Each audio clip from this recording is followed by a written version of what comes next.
यहाँ में 3 प्रकार की परिक्रमाएं होती हैं, पंचकोसी, 14 कोसी और 84 कोसी। और महोदय उसी परंपरा के अनुसार 84 कोसी परिक्रमा देश के संतों ने प्रयागराज महाकुंभ के अवसर पर 10,000 संतों ने वहां पर तय किया था और उसी के अनुसार परिक्रमा का यात्रा का कार्यक्रम तय हुआ था। महोदय मैं स्पष्ट कर देना चाहता हूं कि अयोध्या में श्री राम जन्मभूमि जिस पर माननीय उच्चतम न्यायालय ने इलाहाबाद उच्च न्यायालय की खंडपीठ के निर्णय के बाद स्थगनादेश दिया है, उससे 25-30 किलोमीटर दूर बस्ती जनपद के मखोड़ा नामक स्थान से, जहां पर महाराज दशरथ ने पुत्रेष्टि यज्ञ किया था, उस स्थान से इस परिक्रमा यात्रा को प्रारंभ होना था और विशुद्ध धार्मिक यात्रा थी। इसमें किसी राजनीतिक दल का कोई हस्तक्षेप नहीं था। बिल्कुल 200-250 संतों को इस यात्रा में चलना था और 13 सितंबर तक ये 20 दिन की यात्रा है। लेकिन जिस प्रकार से धार्मिक स्वतंत्रता के मौलिक अधिकार पर उत्तर प्रदेश सरकार ने प्रहार किया है, महोदय पहली बार ये देखने को मिला है कि लगभग 2000 से अधिक संतों को गिरफ्तार किया गया है और पूरी तरह अपमानित किया गया है। यहां तक कि अयोध्या जी में सरयू जी का स्नान करने वाले जो संत ऐसे हैं जो केवल सरयू जी का स्नान करते हैं, उसी का जल का ग्रहण करते हैं, उन्हें वहां सरयू जी का पूजन नहीं करने दिया गया, स्नान नहीं करने दिया गया, जबरन उठा करके बंद कर दिया गया, उन पर लाठियां चलाई गई हैं, पूरी तरीके से अपमानित करके। सबसे पहले तो सरकार ने हमारे संवैधानिक और मौलिक अधिकारों का हनन किया है।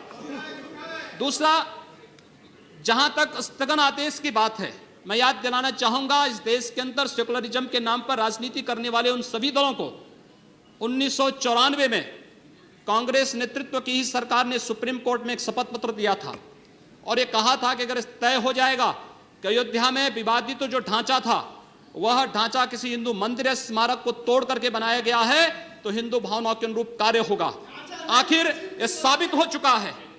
अयोध्या में 30 सितंबर 2010 को इलाहाबाद उच्च न्यायालय की लखनऊ खंड पीठ की पूर्ण पीठ ने जो फैसला दिया है, उसमें तीनों जजेस ने एक स्वर से कहा है कि विवादित भूमि ही राम जन्मभूमि है और जब विवादित भूमि राम जन्मभूमि है तो फिर उसके लिए कानून बनाने की मांग इस देश का संत समाज कर रहा है, कोई पाप नहीं कर रहा है। हम अपने हक को मांग रहे हैं और हम यही मांग कर रहे हैं कि अयोध्या में राम जन्मभूमि में भव्य मंदिर का निर्माण होना चाहिए, कानून इस सरकार को लाना चाहिए, क्योंकि सुप्रीम कोर्ट में शपथ पत्र कांग्रेस नेतृत्व की सरकार ने उस समय दाखिल किया था और उसी क्रम में हम मांग कर रहे हैं।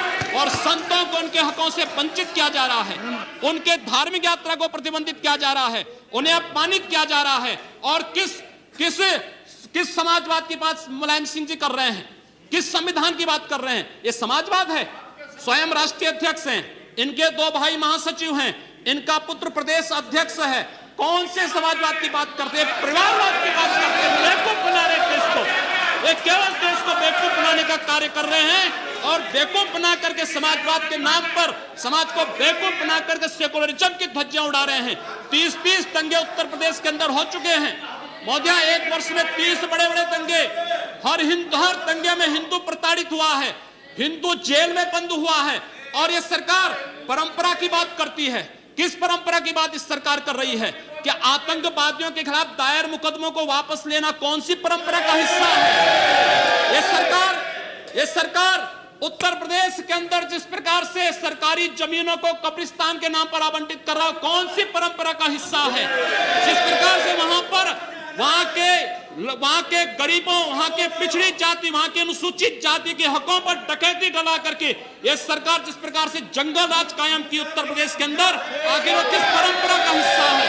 और इसीलिए मैं आज के इस माध्यम से आपसे अनुरोध करना चाहूंगा, उत्तर प्रदेश सरकार ने उत्तर प्रदेश के अंदर हमारी धार्मिक भावनाओं का अपमान किया है, संतों को अपमानित किया है।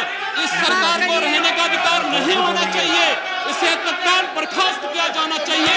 आपसे मैं ये अनुरोध करूंगा कि भारत सरकार से मैं ये मांग करूंगा, ये सरकार लड़ाने का कार्य कर रही है, यह केवल मुस्लिम जिहादी आतंकवाद को प्रश्रय दे करके हिंदुओं को अपमानित करके संतों का अपमान करना चाहती है और इसीलिए 84 कोसी परिक्रमा को इसने रोका है। महोदया जितनी फोर्स वहां लगाई गई अब समाप्त उसका करिए। दशांश भी महोदया, उसका केवल दशांश भी केवल सुरक्षा के लिए देखी 200-250 संत अपनी धार्मिक यात्रा को शांतिपूर्ण ढंग से निकालते।